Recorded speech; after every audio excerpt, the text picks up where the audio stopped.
a comenzar entonces con la clase de sistemas motores. En principio, obviamente, como ustedes vieron en sistemas somatosensoriales, los sistemas motores también tienen una organización jerárquica, digamos, ¿sí? Esa organización jerárquica, por supuesto, que tiene al músculo esquelético y voluntario como efector, ¿sí? Como efector. Uno podría decir que para el sistema nervioso central, el nivel más bajo que gobierna ese músculo esquelético va a ser la médula espinal.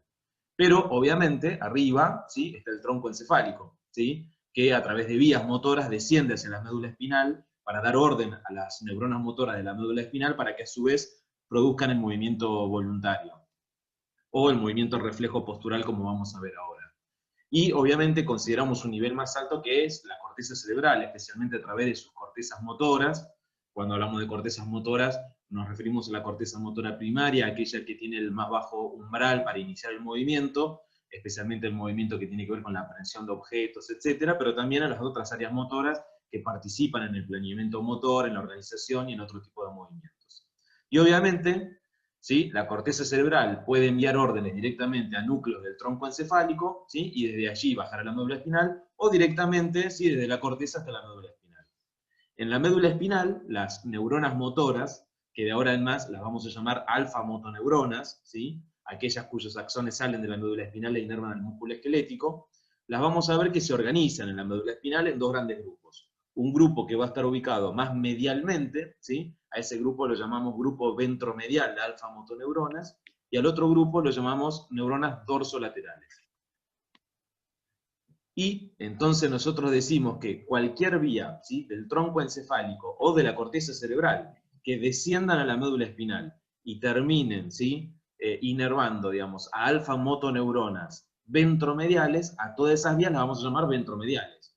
Y a todas las vías, ya sea que nazcan en la corteza o en el tronco encefálico, pero finalicen en la médula espinal, en las neuronas dorsolaterales, las vamos a llamar vías dorsolaterales. ¿Cuál es la diferencia? Como ustedes ven en el dibujo, ¿sí? Las vías ventromediales, ¿sí? Y por lo tanto las alfa-motoneuronas de la médula espinal ventromediales, se encargan de los movimientos más de la cintura escapular y pelviana y del tronco, ¿sí? Es decir, movimientos que tienen que ver con la postura, el equilibrio, ¿sí? Mientras que las neuronas dorsolaterales, ¿sí? Son las neuronas que tienen que ver con musculatura más bien distal, ¿sí? Como por ejemplo lo que ustedes están viendo en pantalla en este momento.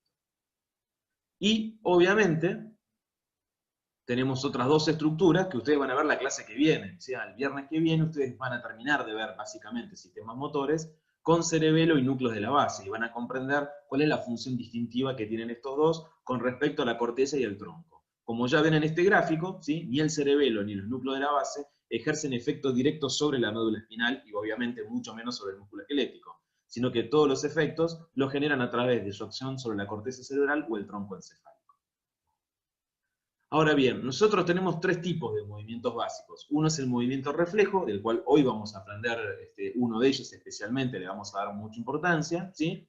Que un movimiento reflejo es un patrón coordinado involuntario de contracción y relajación muscular, obviamente desencadenado por un estímulo específico. Para eso tiene que haber receptores específicos. En el caso de lo que ustedes están viendo a la derecha, obviamente son receptores térmicos, ¿sí? Digamos, para que puedan provocar este reflejo de retirada. Pero ahora vamos a aprender en el reflejo miotático, ¿sí? Cómo es un reflejo propioceptivo, digamos, que nos permite mantener el tono muscular y a través de esto indirectamente la postura. El otro movimiento que conocemos es el rítmico, ¿sí? Que son patrones repetitivos, ¿sí? Masticar, caerse, rascarse, tragar, caminar, etc. Es decir, si bien tienen un comienzo volitivo, es decir, que puede incorporar a la corteza, por lo general después no requieren de la corteza en sí permanentemente, a menos obviamente que se interrumpa, que haya que recomenzarlos o que haya obstáculos en el medio. Y después tenemos el que todos conocemos, movimiento voluntario, ¿sí? Que lo iniciamos para lograr un objetivo específico y que tiene algo muy importante. Nosotros contamos con maniobras predictivas, podemos predecir a partir del movimiento voluntario, a través de toda la información sensitiva, hacia dónde nos queremos dirigir y podemos corregirlo, pero además son los movimientos voluntarios los que mejoran con la práctica, ¿sí? Es decir, podemos anticipar y corregir el movimiento en la medida que los vamos aprendiendo, y cuando ustedes vean después la clase de memoria más adelante, verán dónde se almacena esta memoria que tiene que ver con el aprendizaje motor. Bien, vamos directo. Como ustedes ven acá, ¿sí? Y esto es importante, ¿sí? Cuando yo voy a realizar un movimiento, dijimos el movimiento voluntario, es un movimiento que tiene un objetivo principal. Y ustedes ven que a pesar de que nosotros vamos a ver ahora el movimiento reflejo, el movimiento rítmico, no son patrones, digamos, que son repetitivos, únicos y que siempre son iguales. En ese sentido no lo son. ¿Por qué? Si ustedes se fijan en la figura de la izquierda, ¿sí? La que dice A, ¿sí? Con letra A, fíjense en que hay una persona en cuclillas, ¿sí? Que tiene su brazo derecho extendido, sosteniéndose para no caerse en una mesa, y el brazo izquierdo también está extendido. Si nosotros a esta persona, digamos, ¿sí? Digamos, tratamos por medio de alguna molestia sobre el brazo izquierdo, digamos, de que ella pierda esa postura, para no hacerlo va a tener que ejercer mayor extensión, es decir, mayor contracción de los músculos extensores para no caerse. Diferente la situación de la derecha, le sacamos la mesa, ¿sí? Pero le acabamos de colocar una taza de algo muy caliente, ¿sí? A ese brazo derecho, ¿sí? Ya no tenemos la mesa donde se está tomando, ¿sí? Y el brazo izquierdo pasa lo mismo, está liberado pero extendido. Y comenzamos a molestar en ese brazo, es decir, tratamos de generar, digamos, algo para que se caiga.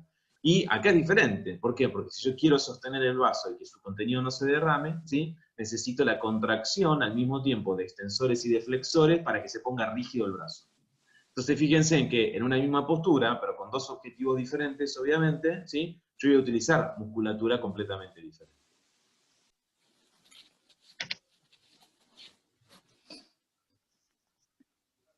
Bien, como les decía recién, ¿sí? Vamos a hablar entonces de tono muscular. Ustedes saben que el tono muscular, ¿sí?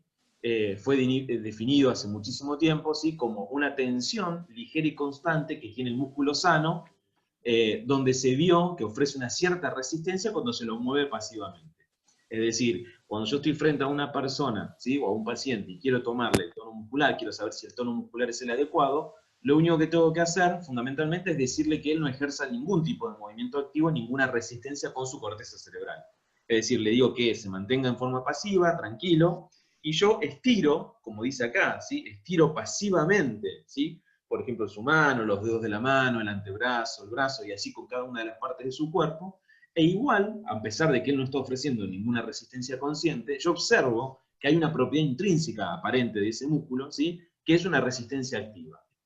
Esa mínima resistencia activa del músculo sano al estiramiento pasivo es lo que define el tono muscular. Y nosotros utilizamos esta definición porque es clínica, es la que nos permite, obviamente, tomar el tono muscular en todos los pacientes. Cuando un paciente, ¿sí? Yo observo al hacer un estiramiento pasivo, ¿sí? Que el músculo no ofrece resistencia, hablamos de hipotonía, ¿sí? Cuando obviamente está flácido, no tiene ningún tipo de resistencia, atonía, que ha perdido el tono. Por el contrario, si yo cuando hago un estiramiento pasivo del músculo del paciente, observo que esa resistencia ha aumentado, hablo de hipertonía, ¿sí? Y hoy ustedes van a aprender un ejemplo de hipertonía, un ejemplo de hipotonía, y la clase que viene van a aprender nuevamente ejemplos de hiperhipotonía. Ahora, este tono muscular, que nosotros tenemos en prácticamente todos los músculos en forma constante durante la mayor parte del día, ¿sí? Tiene un origen reflejo.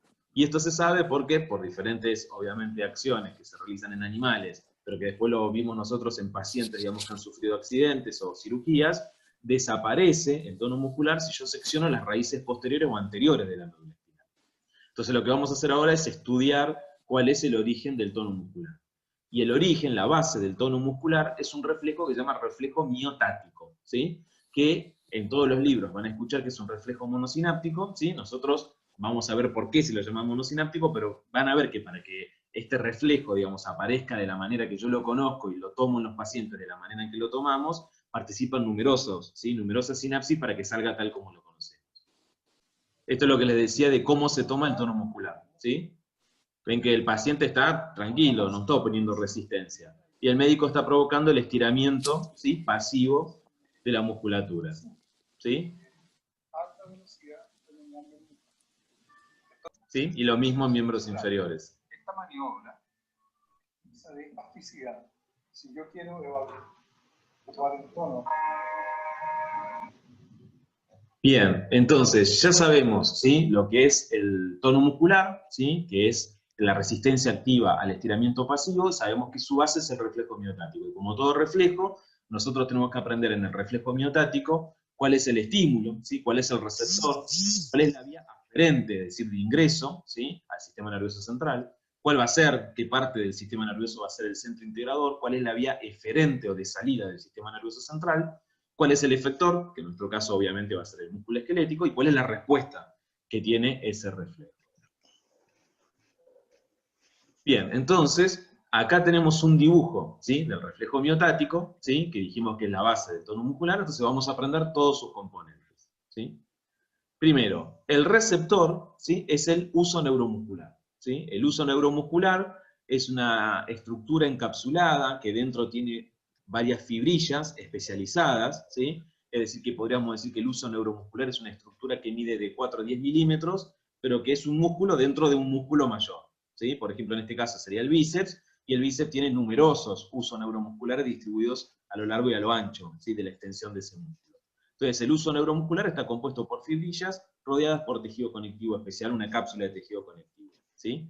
¿Qué es lo que sensa el uso neuromuscular? El estiramiento del músculo, es decir, el cambio de longitud del músculo. Cada vez que cambiamos la longitud del músculo, ¿sí?, porque se estira, este uso neuromuscular va a sensar ese cambio de longitud, tanto el inicio como la finalización, como la velocidad con la cual se va provocando esto, y toda esta información va a ser llevada por una vía aferente. Y esa vía aferente, ¿sí?, es esto que se observa acá, que es lo que se conoce como fibra 1A, ¿sí?, 1 en romano, A minúscula, ¿sí? La fibra 1A, por supuesto, se enrolla en el uso neuromuscular, es decir, sale del uso neuromuscular enrollándose. Pero todos sabemos que el cuerpo, ¿sí?, no es más que una de las neuronas especiales que se encuentran en el ganglio que está anexo a la raíz dorsal, de la médula espinal en este caso.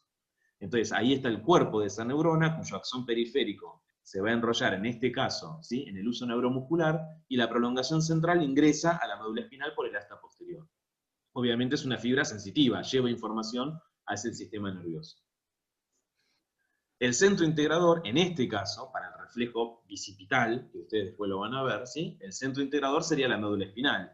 Pero ustedes tienen que saber que existen reflejos miotáticos, es decir, reflejos que yo puedo tomar, que tienen su centro integrador en el tronco encefálico, ¿sí? Pero acá, en general, vamos a hablar sobre la médula espinal.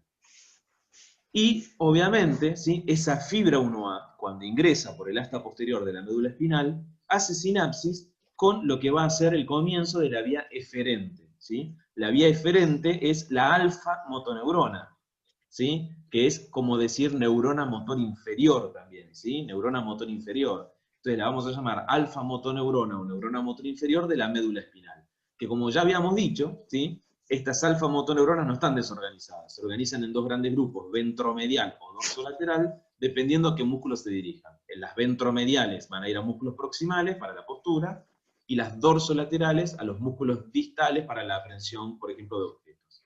Pero lo importante es recordar que la vía eferente va a ser la alfa-motoneurona, el cuerpo y su axón, ¿sí?, que sale por el asta anterior para llegar, obviamente, al efector, que es el músculo. ¿Y cuál es la respuesta de ese músculo? La contracción. Es decir, que ustedes ven acá un martillo de reflejos, ¿sí? Estos reflejos son reflejos profundos, osteotendinosos, se toman con martillo. Cuando yo golpeo con un martillo en el tendón, lo que hacemos es cambiar, estirar a este músculo.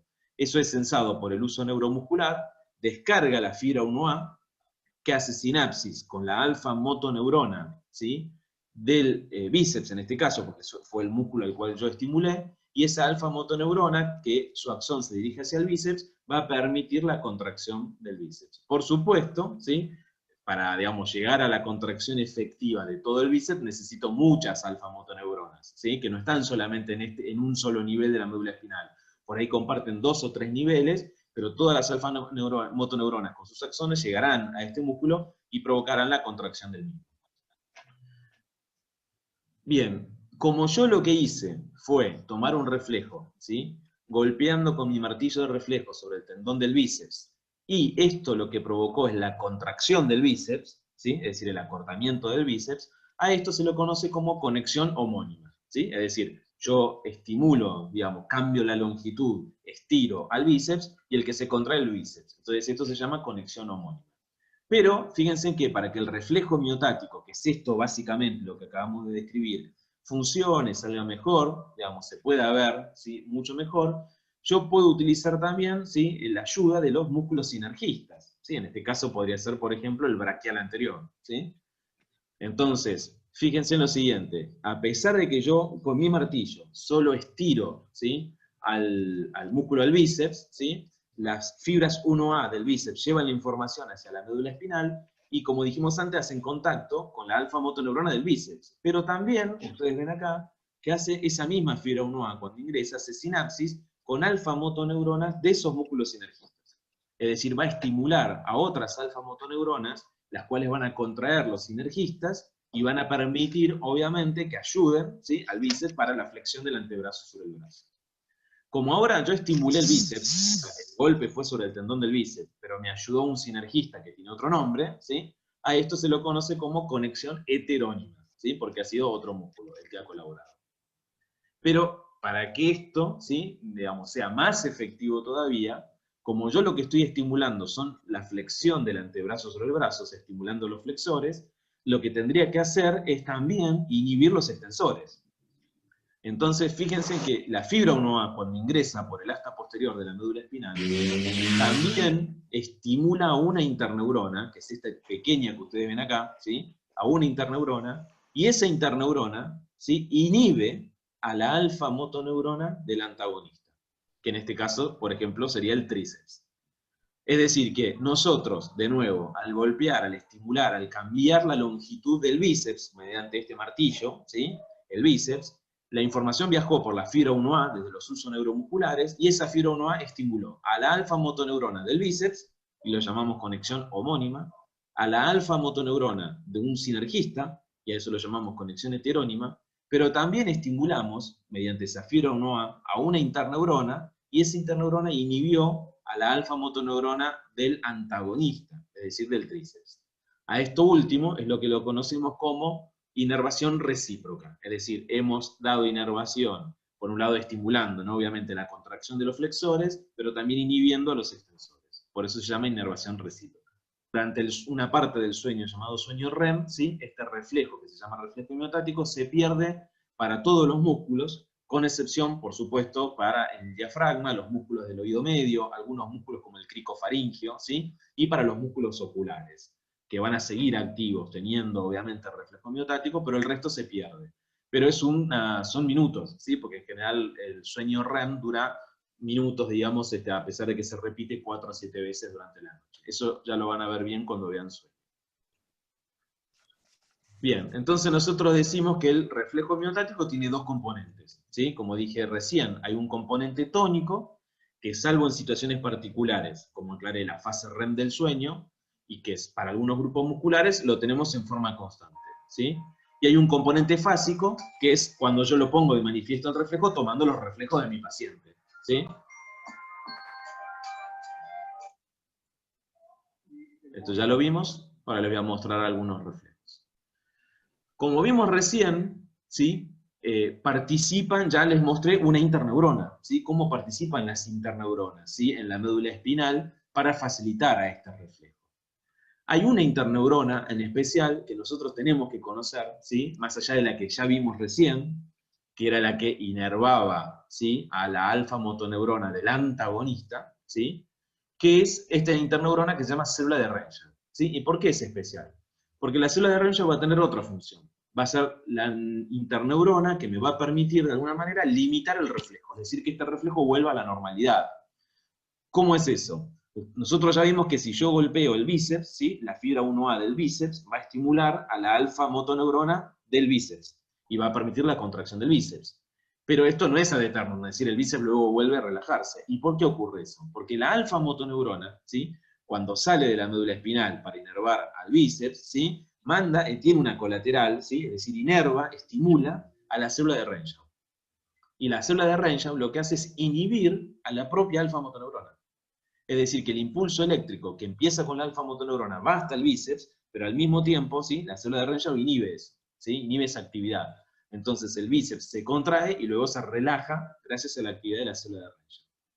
Pero eso no es todo, digamos, ¿sí? Digamos, no se limita solo por esto, sino que yo, ¿sí?, para volver, ¿sí?, el bíceps a la posición que tenía al comienzo antes de tomar el reflejo, necesitaría, ¿sí?, facilitar que el tríceps se extienda.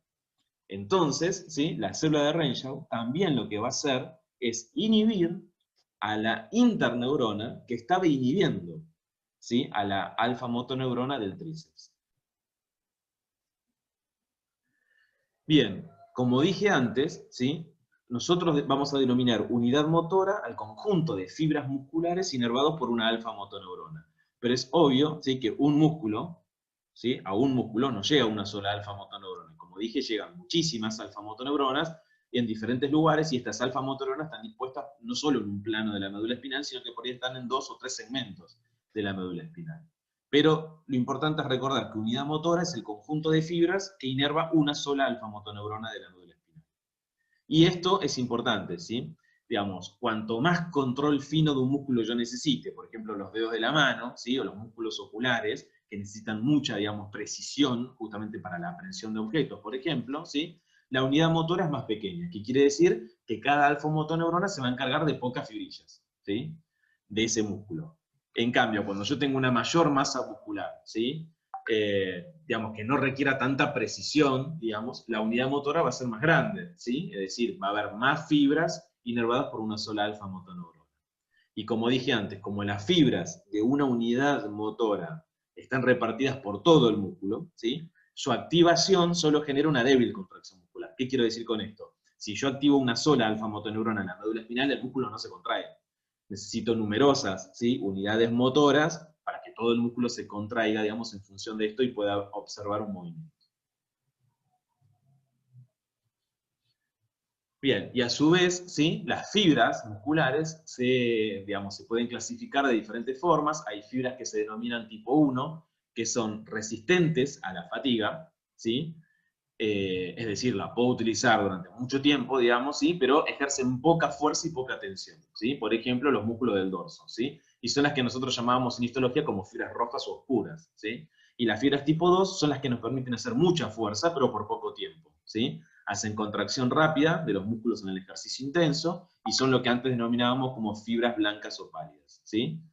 Y tenemos que saber, ¿sí?, que los músculos suelen tener combinación de fibras, ¿sí?, pero hay un principio que se llama principio de reclutamiento, ¿sí? A medida que yo necesito hacer más fuerza con un músculo, ¿sí?, lo que vamos haciendo es reclutando más neuronas, y las descargas van siendo mayores en cada uno. Siempre primero se reclutan las pequeñas y luego las mayores. Si ustedes recuerdan cuando vimos sistema somatosensorial, ¿sí?, que veíamos en qué se basaba la percepción de la intensidad de un estímulo, hablábamos de código de frecuencia y código de población. Es decir, yo percibo que algo es más intenso ahora que lo que era antes, porque tengo más neuronas descargando y cada una con mayor frecuencia. Esto parece ser algo muy parecido, nada más que hablamos de neuronas motoras, ¿sí? Cuando necesito hacer más fuerza, ¿sí?, cada descarga, digamos, cada neurona descarga más, y obviamente recluto más neuronas.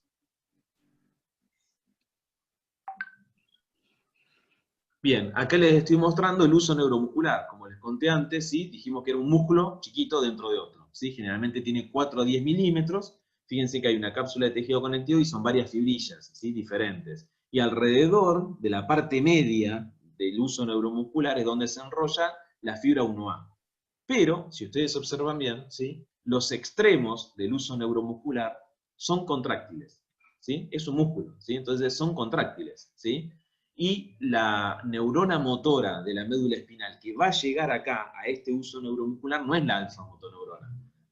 ¿Por qué? Porque nosotros ya aprendimos que la alfa motoneurona, ¿sí?, que es la que ustedes ven acá, ¿sí?, la alfa motoneurona llega a las fibras que están fuera del uso neuromuscular, es decir, a las fibras propiamente del músculo, ¿sí? A esas fibras que son propias del músculo, ¿sí?, y que son las que facilitan la contracción del músculo, ¿sí?, las llamamos fibras extrafusales. ¿Por qué? Porque están fuera del uso neuromuscular. A las fibras que están dentro del uso neuromuscular las llamamos fibras intrafusales. Y acabamos de aprender que las fibras intrafusales tienen una parte media, que es donde se enrolla la fibra 1A, que es la que va a transmitir la información a la médula, pero que los extremos de esas fibras son contráctiles. ¿Y quién contrae a este uso neuromuscular de los polos? Básicamente otra neurona motora, que como ven acá se llama gamma motoneurona. Es decir, que en la médula espinal nosotros tenemos alfa y gamma motoneuronas. Mientras las alfa se van a encargar básicamente de las fibras extrafusales, las gamma motoneuronas se van a encargar de la contracción del uso neuromuscular. Como dije antes, el uso neuromuscular, ¿sí?, tiene de 4 a 10 milímetros, ¿sí?, están en paralelo con las fibras musculares, y los extremos, lo ven bien acá, los extremos del uso neuromuscular son contráctiles, ¿sí? Y ahí va a llegar la gama motoneurona, tanto a este polo como al otro polo. En el medio es una porción sensitiva, y ahí se enrolla, obviamente, ¿sí?, la fibra 1A. Ustedes van a leer, ¿sí?, que las fibras que forman parte del uso neuromuscular, ¿sí?, las del uso neuromuscular, se clasifican en fibras en bolsa nuclear y en cadena nuclear, ¿sí? ¿Y por qué las dividimos así? Esto es fácil de ver, digamos. Las fibras en bolsa nuclear es porque tienen una parte central abolsada, los núcleos se van a, digamos, básicamente a agrupar en esa zona, y las que son en cadena nuclear son más finas, ¿sí?, longitudinalmente, y los núcleos están en serie, uno atrás del otro. La diferencia, ¿sí?, es que básicamente, ¿sí?, mientras las fibras de bolsa nuclear, ¿sí?, se subdividen en dinámicas y estáticas. Las dinámicas son aquellas que van a básicamente informar sobre la velocidad de variación de la longitud muscular, ¿sí? La estática va a ser la variación de longitud, ¿sí?, no velocidad de variación. Por lo tanto, dentro de las fibras en bolsa nuclear, una me va a decir, digamos, cuánto se está cortando, digamos, me va a informar la variación de la longitud, y otra con qué velocidad está haciendo eso, ¿sí?, ese acortamiento. ¿Sí? Y después van a ver que hay otras que se llaman en cadena nuclear, como dije antes, ¿sí?, que se van a encargar también de, básicamente, informar sobre variación de longitud, no velocidad, ¿sí?, pero para otros fundamentos. Acá les muestro en bolsa nuclear y en cadena nuclear. Lo importante, digamos, de la clase, para mí, es que ustedes vean que la parte central es donde se enrolla la fibra 1A, y la parte periférica va a ser donde va a llegar la gama motoneurona. Ahora, la pregunta es, ¿para qué quiero, ¿sí?, que el uso neuromuscular se contraiga? Como ustedes ven acá arriba, ¿sí?, en el gráfico que dice A, nosotros acá tenemos un músculo aislado, ¿sí? Obviamente esto es un ejemplo de un ejercicio, ¿sí?, un músculo aislado. Y hemos sacado de ese músculo, para que ustedes lo vean, un uso neuromuscular, que es esto que ustedes ven acá. El uso neuromuscular en el medio tiene enrollada la fibra 1A, ¿sí? Y fíjense en qué hacemos con ese músculo, lo cargamos, le ponemos un peso, con lo cual se estira el músculo. Si el músculo se estira, ¿sí?, dijimos que eso lo detecta el uso neuromuscular, y la fibra 1A empieza a descargar. ¿Qué es lo que ustedes ven acá? ¿Sí? Ven que la fibra 1A descarga numerosos potenciales de acción, informando, ¿sí?, que se está estirando ese músculo. Ahora, claro, ¿cuál es la respuesta que se va a producir? Cuando la fibra 1A ingresa a la médula espinal, va a estimular a la alfa motoneurona, y la alfa motoneurona de este músculo lo contrae al músculo, ¿sí?, que es lo que ustedes ven en el ejemplo B. En el ejemplo B están viendo lo que sucede después. La alfa motoneurona estimula y se contrae, es decir, se acorta. Al acortarse, ¿sí?, nuestro uso neuromuscular, que antes estaba bien derechito, digamos, entraba perfectamente, ¿sí?, en ese músculo, ahora se pliega, porque se le ha acortado el músculo, ¿sí?, es lógico. Entonces se pliega. Y al plegarse pasa algo característico, pierde contacto sináptico con la fibra 1A, y ustedes ven que desaparece la descarga de la fibra 1A. Es decir, que si esto yo lo dejara así, cuando yo contraigo un músculo, eso no estaría siendo informado al sistema nervioso central. Y obviamente esto no puede suceder.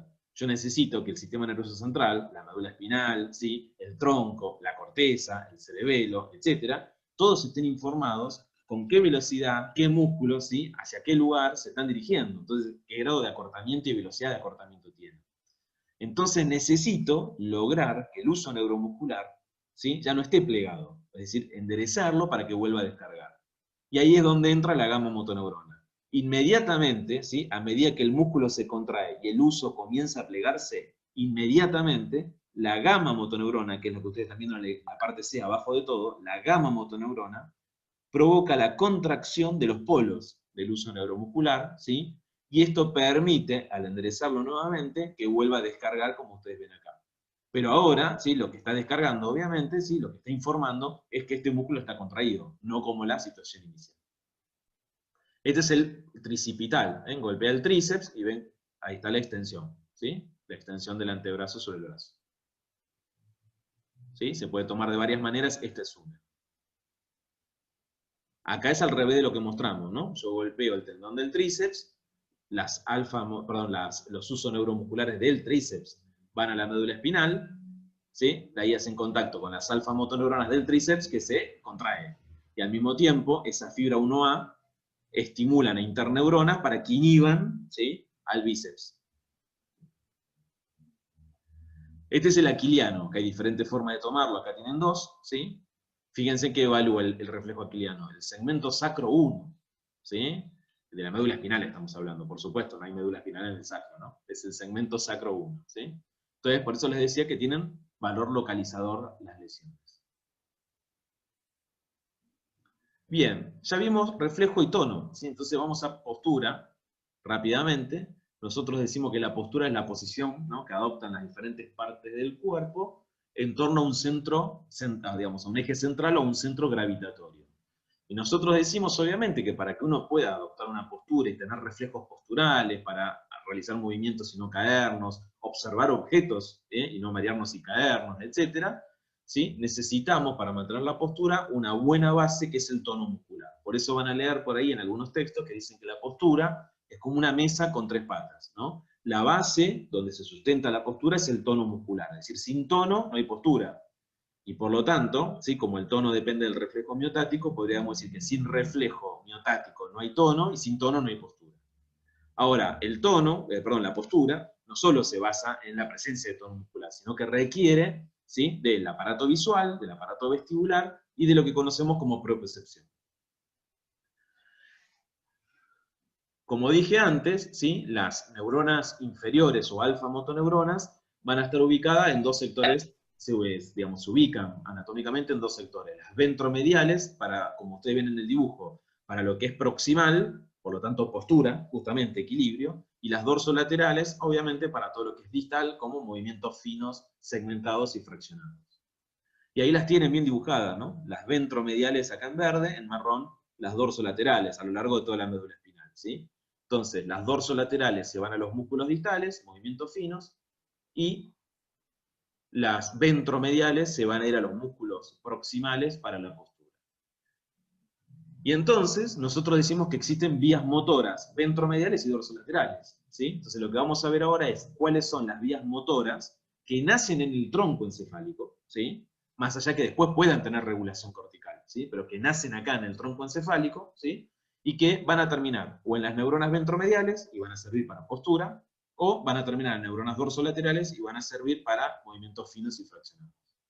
¿Cuáles son esas vías? Las vías ventromediales que nacen en el tronco son la tectoespinal, que nace, como ven, en los tubérculos cuadrigéminos superiores o folículos superiores, ¿sí? Ven que, si bien puede ir por un lugar, no importa, cuando llegan, por lo general se hacen bilaterales, No estoy diciendo que la vía se cruce o que sea bilateral de comienzo, sino lo que estoy diciendo es que cuando llegan a hacer contacto con las alfa-motoneuronas en la médula espinal, lo hacen bilateralmente. Eso es lo que permite, por ejemplo, para los músculos paravertebrales, mantenernos en una postura erecta, normal, y que no nos podamos caer. Entonces tenemos vía tectoespinal que nace en los colículos superiores. La otra es la vestíbulo-espinal, que nace, como ven acá, ¿sí?, en los núcleos vestibulares, en algunos de ellos, los núcleos vestibulares que están en protuberancia y bulbo. Y la tercera vía ventromedial es la retículo-espinal, que, como vamos a ver ahora, nace en la formación reticular, especialmente a nivel de protuberancia y bulbo, y cada una cumple una función diferente. Entonces, todas las vías ventromediales se van a encargar de postura y equilibrio. Pero, entonces, ¿para qué tenemos tantas vías ventromediales si todas hacen lo mismo? En realidad no hacen lo mismo. ¿Por qué no hacen lo mismo? Porque, como ustedes ven acá, la vía tectoespinal nace en el colículo superior, entonces la función que tiene es coordinar, digamos, los movimientos oculares, especialmente cuando un objeto se está desplazando, desplazamos nuestros ojos para observar un objeto. Eso permite, ¿sí?, mantener en forma inconsciente, ¿sí?, digamos, a los músculos, por ejemplo, paravertebrales extendidos, y eso permite que no perdamos y no nos mareemos y no perdamos el tono. La vía vestíbulo-espinal, que nace en los núcleos vestibulares, como recibe información, obviamente, del aparato vestibular, cada vez que nosotros hacemos movimientos angulares de cabeza, ¿sí?, o de aceleración de la cabeza en sentido longitudinal hacia adelante o hacia abajo, ¿sí?, todos esos movimientos son sensados por el aparato vestibular. Y luego la información llega acá a los núcleos vestibulares. ¿Qué hacen los núcleos vestibulares? Sus axones descienden hasta la médula espinal, ¿sí?, también participando en facilitar la extensión de los músculos paravertebrales. Esto permite que, por ejemplo, cuando yo cabeceo una pelota, aunque esté en el aire, ese mismo movimiento, ¿sí?, de giro angular de la cabeza, ya esté haciendo inconscientemente, ¿sí?, extensión de los músculos paravertebrales, y me va a permitir a mí mantener cierta postura para que yo no pueda caer. Y la retícula espinal, como vamos a ver ahora, gobierna a los músculos también extensores, pero también a los flexores, ¿sí? Y vamos a ver ahora cómo lo hace. Yo les dije que había ventromediales, pero también hay vías dorsolaterales, ¿sí? Y tenemos una la vía dorsolateral que nace en el tronco encefálico es la rubroespinal, ¿sí? Que como su nombre le indica, nace en la porción magnocelular del núcleo rojo que está en el mesencéfalo, ¿sí? Esta vía sí es contralateral, como la ven es cruzada, ¿sí? Y como es una vía dorsolateral, ¿sí? Y los movimientos de la mano son independientes, la derecha y la izquierda, por ejemplo, ¿sí? Como ven, termina unilateralmente. Es decir, que cuando termina en las neuronas dorsolaterales de la médula espinal del lado contrario, ¿sí? No se hace bilateral. Por lo tanto, la vía rubroespinal, ¿sí? Rubroespinal digamos, funcionalmente en el hombre, se encarga del tono flexor de los miembros superiores, y en forma cruzada, como ven acá. Entonces, acá tienen las tres vías ventromediales, ¿sí? Vestíbulo espinal, retículo espinal, tecto espinal. Las tres son vías ventromediales, pero cada una participa con diferente objetivo. Y la única vía dorsolateral, ¿sí? Es la rubroespinal, ¿sí? Que para el tono flexor de los miembros superiores, que como ven se cruzan, se cruzan.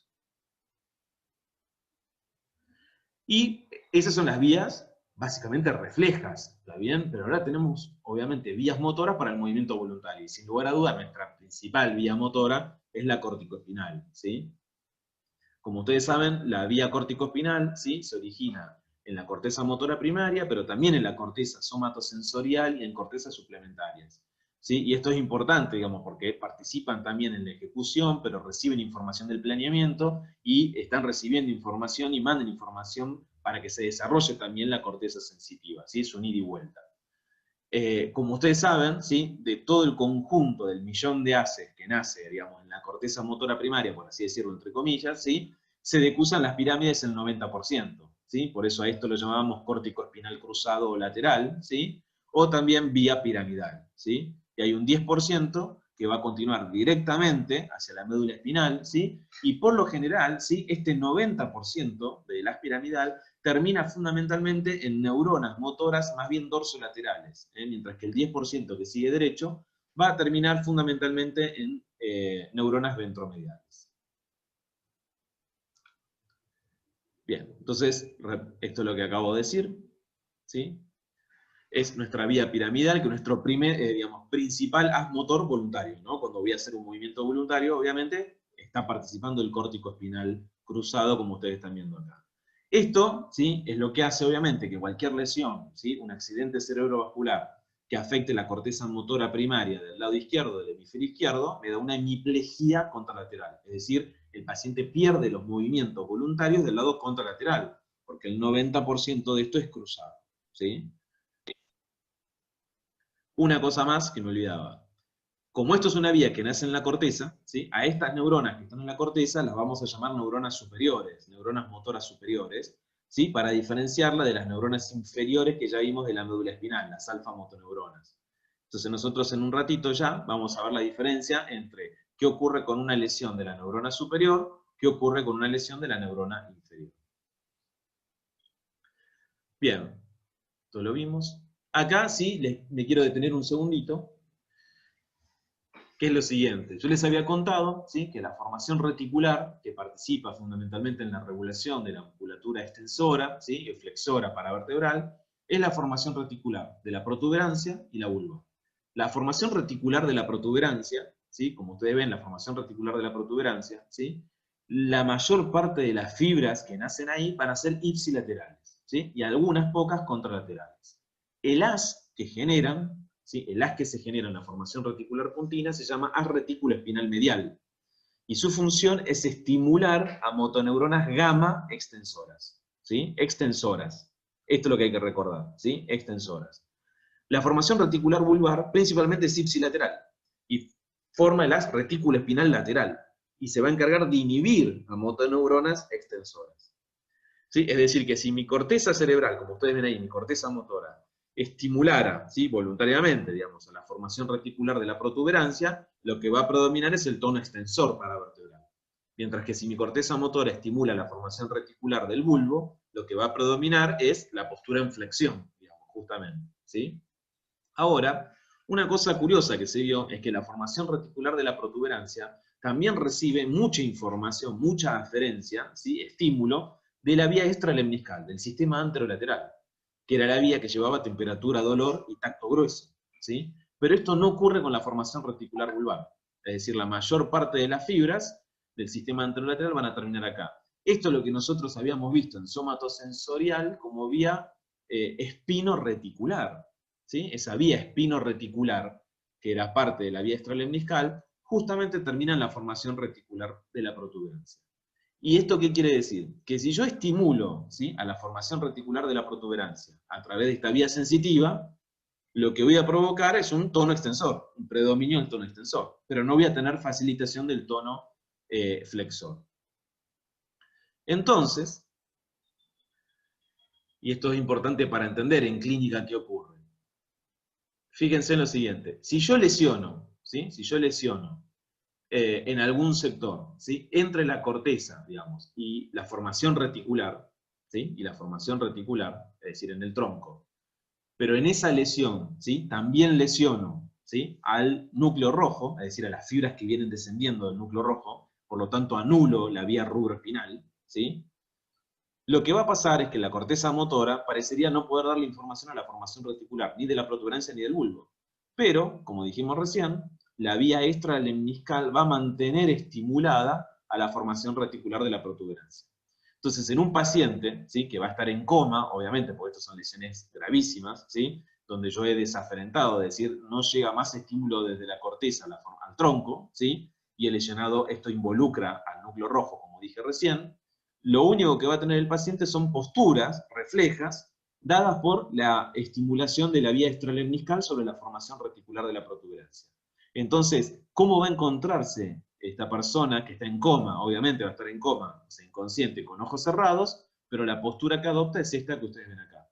Todo extendido, miembros superiores y miembros inferiores.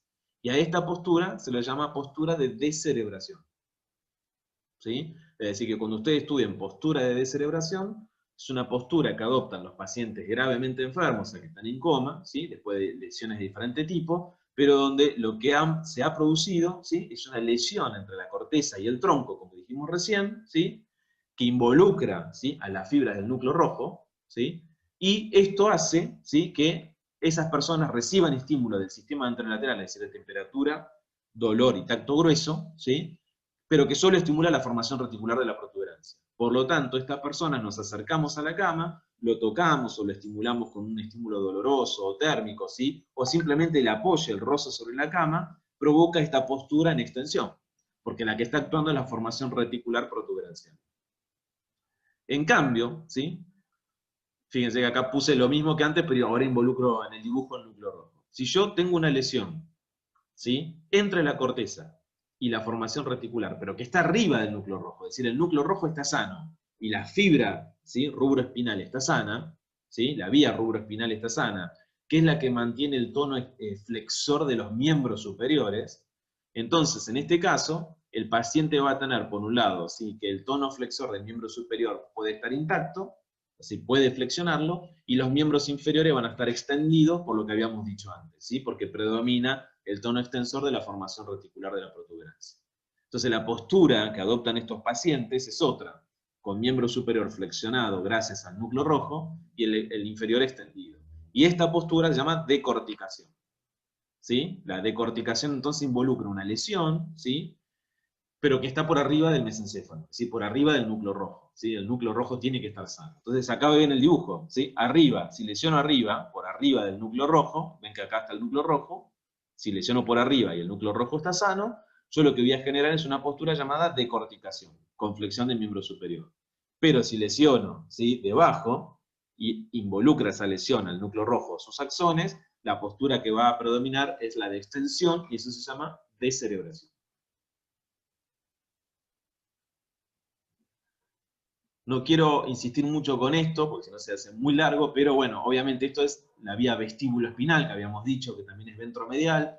Fíjense que también hay vías vestíbulo-espinal lateral y medial, ¿sí?, pero en general ambas estimulan el tono extensor, ¿eh? Entonces, si reciben información del aparato vestibular, de los giros de la cabeza, ¿sí?, del cuello, ¿sí?, esa información me va a permitir, mediante digamos, el predominio del tono extensor, ¿sí?, mantener una postura normal. Bien, y para terminar, ¿sí?, la clase, yo les quiero mostrar, como dije hace un ratito, es qué sucede, ¿sí?, cuando yo tengo una lesión de las neuronas motoras superior o inferior. Recuerden que vamos a denominar neurona motora superior, ¿sí?, a la neurona que va a dar origen al movimiento voluntario, por lo tanto es la que da origen a la vía corticoespinal o piramidal, ¿sí?, la que está en la corteza. Y vamos a denominar neurona motora inferior fundamentalmente a las que están en la médula espinal, ¿sí? Entonces, ¿sí?, ¿qué pasa? ¿Cuál es la diferencia? Primero, cuando yo lesiono la neurona motora superior, ¿sí?, en la corteza, la cantidad de músculos afectados es enorme, ¿sí?, y es cruzado, es contralateral, ¿sí? ¿Por qué? Porque en su descenso, esas neuronas motoras superiores van llegando en diferentes niveles a la médula espinal, dándole orden a muchas neuronas motoras inferiores, en diferentes niveles. Entonces, si yo lesiono arriba la corteza, ¿sí?, todas las neuronas motoras inferiores se quedaron sin la orden superior, ¿sí? Entonces, la lesión de la neurona motora superior, ¿sí?, que, vuelvo a insistir, es como decir síndrome piramidal, o lesión de la piramidal, o lesión de la corticoespinal, involucra grandes músculos y contralaterales. ¿Por qué? Porque la vía piramidal se cruza, el 90% se cruza. Entonces, el paciente que va a tener una hemiplegia, que eso significa no va a poder mover voluntariamente los músculos contralaterales de la mitad del cuerpo, o una hemiparesia, es decir, va a tener una disminución de ese movimiento. Pero en cualquier caso, siempre es una disminución del movimiento voluntario o absoluto del movimiento voluntario. Lo curioso es que cuando uno lesiona esa neurona motora superior y el paciente, ¿sí?, llega con una hemiplegia contralateral, es decir, no mueve la mitad contralateral del cuerpo, en ese mismo lado donde está paralizado, y yo le tomo los reflejos y el tono, van a estar aumentados. Es decir, cuando yo haga el reflejo con los martillos, ¿no?, los reflejos profundos, el bicipital, el patelar, el tricipital, etc., hay hiperreflexia, ¿sí?, hiperreflexia osteotendinosa. Y como el reflejo está aumentado, ¿sí?, y dijimos que es la base del tono, el paciente tiene hipertonía, que es una hipertonía de un tipo especial llamada hipertonía espástica.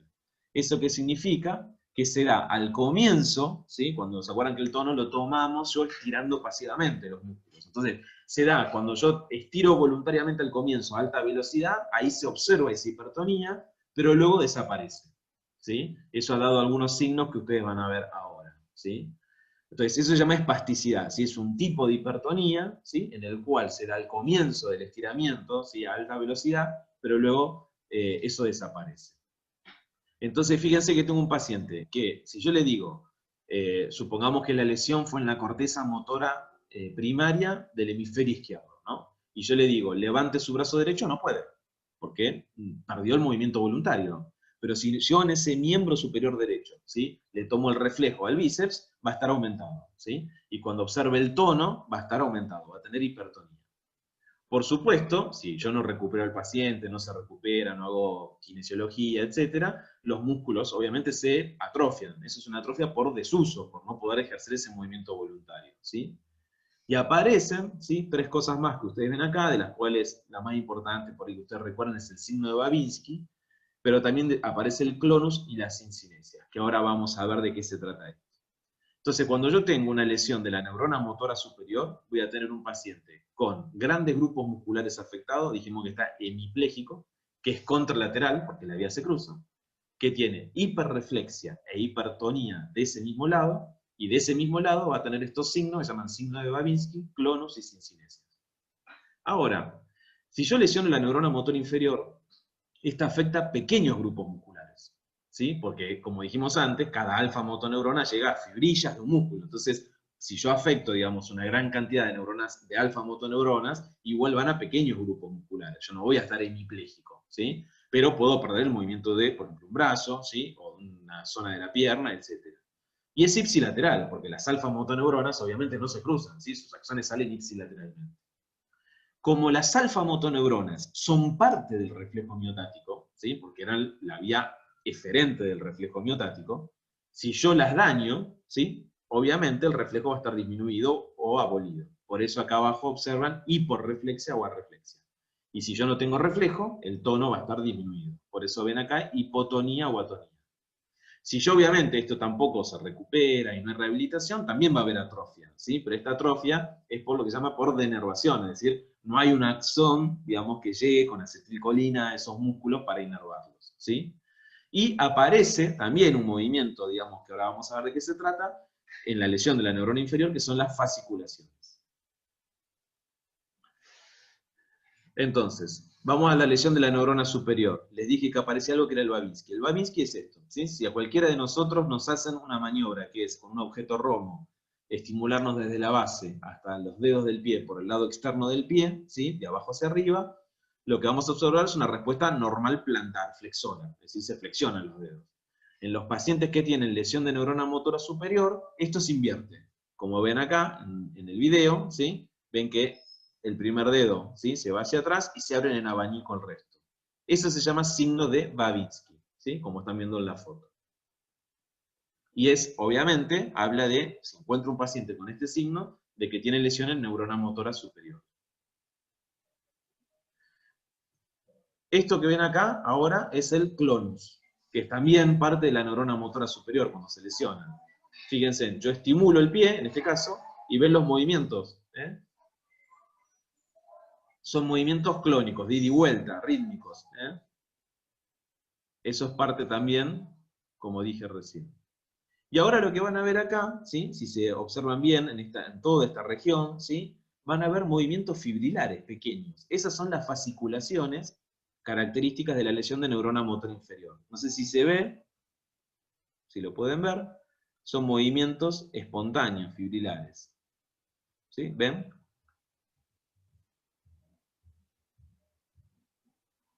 ¿Sí? Ahí se ve perfectamente. Esas son fasciculaciones que es de la neurona motora inferior. Pero este paciente, si se fijan, cuando le toman los reflejos, están aumentados. Miren. Y uno dice, ¿cómo? La neurona motora inferior no era que era parte del reflejo, entonces tendría que estar ausente. Bueno, este paciente justo tiene una enfermedad que tiene las dos lesionadas, la superior y la inferior. Entonces, en algún lado van a haber manifestaciones de la inferior y en otros de la superior.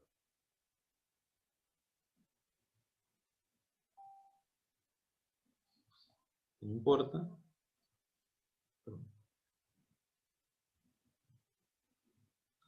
Esto es un paciente con lesión de neurona motora superior. Esto es una ACV, una enfermedad cerebrovascular. ¿Sí?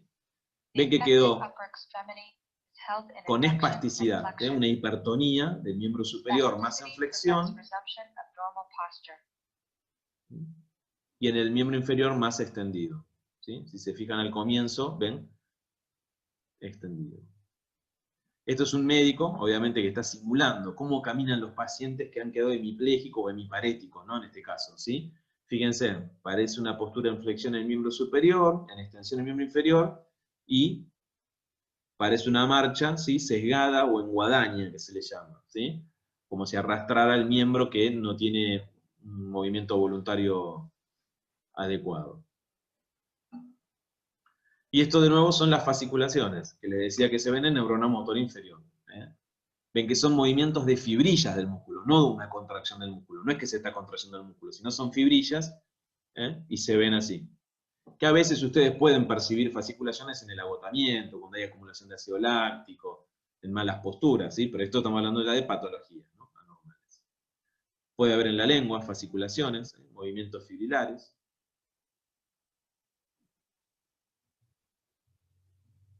Lo que están viendo, eso es un retrato familiar, no mío, ¿no? Es un retrato que apareció en una revista, ¿sí? De medicina, en la que muestran, ¿sí? Que hasta los 3 años de edad, como el sistema piramidal, ¿sí? No está mielinizado completamente, el signo de Babinski puede ser normal. Entonces lo que están observando es que el mismo chiquito, ¿sí? Se está autohaciendo el signo de Babinski, ¿sí? Con su dedito, está, digamos, estimulando la planta del pie del lado izquierdo, y en el lado izquierdo ven el primer dedo que se está haciendo dorsiflexión, es decir, está provocando su propio Babinski, ¿sí? Y esto es que hasta los 3 años de edad encontrar un signo de Babinski normal por falta de mielinización. Después de los 3 años de edad se considera patológico. Habla de lesión de neurona superior.